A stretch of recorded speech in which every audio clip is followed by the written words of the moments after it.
సమయం అవుతోంది. వంశీ గారు ప్లీజ్ ప్లీజ్. వెంకటనారాయణ రెడ్డి గారు, వ్యవస్థల్ని కూటమి బలోపేతం చేస్తోంది. ఒక సమస్య రేజ్ అయితే దాని పరిష్కారం దిశగా ప్రణాళిక నెక్స్ట్ మినిట్ లో రెడీ అవబోతోంది. అంటే స్పీడ్ ఆఫ్ డెలివరింగ్ గవర్నెన్స్ విధానంలో మేము ఉన్నామని కూటమి చెప్తున్నటువంటి పరిస్థితి. వెంకటనారాయణ రెడ్డి గారు ఏమంటారు?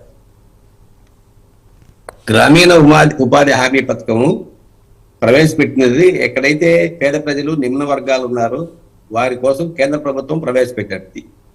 అది డాక్టర్ మన్మోహన్ సింగ్ కాంగ్రెస్ ప్రభుత్వంలో ఆనాడు ప్రవేశపెట్టి కంటిన్యూ అవుతుంది. ఈ రోజు ఈ కూటమి ప్రభుత్వం వచ్చినప్పటి నుంచి ఎక్కడ కూడా కూలీలు పని చేయలేదు సార్. ఎక్కడ చూసినా ఇటాచీలు, ట్రాక్టర్లు, జేసీబీలతో పనిచేసి బిల్లులు చేసుకున్నటువంటి వ్యక్తులు ఈ కూటమి ప్రభుత్వంలో అధికారంలో ఉన్నటువంటి వ్యక్తులు. మరి ఆ గ్రామీణ ఉపాధి హామీ పథకం అనేది దేని కొరకు ప్రవేశపెట్టారంటే, ఎక్కడైనా కానీ కరువు ప్రాంతం ఉంటే ఆ కరువు ప్రాంతాలలో చిన్న ఏదైనా గుంతలు పెట్టి లేకపోతే చెక్ డ్యామ్లు కట్టి ఏదైనా చేసి ఆ ప్రాంతంలో నీరు నింపేదానికి, ఆ నీటి ద్వారా వ్యవసాయాన్ని అభివృద్ధి చేసేదానికి పెట్టినటువంటి స్కీమ్ అది. ఎక్కడా కూడా ఇప్పుడు జనాలలో దాని మీద చాలా వ్యతిరేకత ఉంది. ఎవరైతే అక్కడ ఉన్నటువంటి పార్టీకి సంబంధించినటువంటి వాళ్ళు ఉన్నారో వాళ్ళు ఈ మిషనరీతో పనిచేసి బిల్లులు చేసుకుంటూ పోతున్నారు. దానివల్ల ఎటువంటి ప్రయోజనము లేదు. ఈ కూటమి ప్రభుత్వం నుంచి మేము సఫర్ అవుతున్నాం అనేది గ్రామీణ ప్రాంతాలలో వాస్తవంగా 100% ఉంది. ఇంకా ఈయన మామూలుగా చెప్తున్నారు మేము స్వర్ణ గ్రామం చేస్తాం అవి చేస్తామని. ఎక్కడా స్వర్ణ గ్రామం లేదు సార్.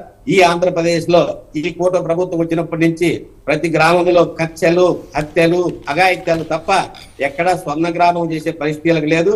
పేర్లు మార్చడం అనేది అనుకుంటున్నారు. ఈ పేర్లు మార్చడం వల్ల ఒరిగేది లేదు, పోయేది లేదు.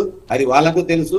ఏదో డైవర్షన్ పాలిటిక్స్ చేస్తున్నాము చేయడానికి పెట్టుకున్నటువంటి విధానం తప్ప ఏమీ లేదండి. ఇప్పుడు గ్రామాలలో రైతులు బాధపడుతున్నారు, వ్యవసాయ కూలీలు బాధపడుతున్నారు. గ్రామీణ ప్రాంతాలలో ఎక్కడ వాళ్ళకు కల్పించాల్సినటువంటి సౌకర్యాలు కల్పించడం రైతులకు గిట్టుబాటు ధర లేదు. ఎక్కడ గ్రామ ప్రాంతంలో స్వర్ణం ఉంది, ఎక్కడా స్వర్ణం అనిపించలేదు. పూర్తి వ్యతిరేకత ఈ కూటమి ప్రభుత్వం మీద ఉంది. ఈ రోజు ఎలక్షన్లు ఎక్కడ ఏ ప్రాంతంలో అయినా, ఏ జిల్లాలో అయినా ఈ రోజు ఎలక్షన్ జరిగినా కూడా వైఎస్ఆర్ కాంగ్రెస్ పార్టీ పూర్తి మెజారిటీతో గెలిచేటువంటి పరిస్థితి జనాలలో 18 నెలల కాలంలోనే వచ్చింది.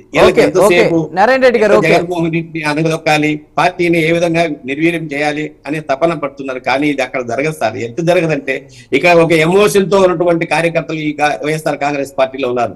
ఆ ఎమోషన్ ని ఎవరు తగ్గించలేరు. వాళ్ళ నుంచి కాదు, అయ్యేది లేదు, పోయేది లేదు. అది మాత్రం వాళ్ళకు కూడా తెలుసు. రాబోయేది కూడా వైఎస్ఆర్ కాంగ్రెస్ పార్టీ అని తెలుసు. కాబట్టి ఉన్నది ఏదైతే ఉందో, ఇసుక గాని, ఇంకొకటి గాని, గ్రావెల్ గాని, ఏదైనా కానీ ఏ విధంగా దోచుకోవాలి అనే దాని మీద, లెక్కర గాని దేని దోచుకోవాలనే దాని మీద ఉన్నటువంటి శ్రద్ధ, ఈ సంక్షేమాలు అభివృద్ధి చేయాలా, ఈ ఆతృత ఈ కూటమి ప్రభుత్వానికి లేదు. చంద్రబాబు నాయుడు గారు అయితేనేమి, లోకేష్ గారు అయితేనేమి, చంద్రబాబు నాయుడు గారు ఏం చెప్తారు, కబద్దార్ జాగ్రత్త అంటాడు.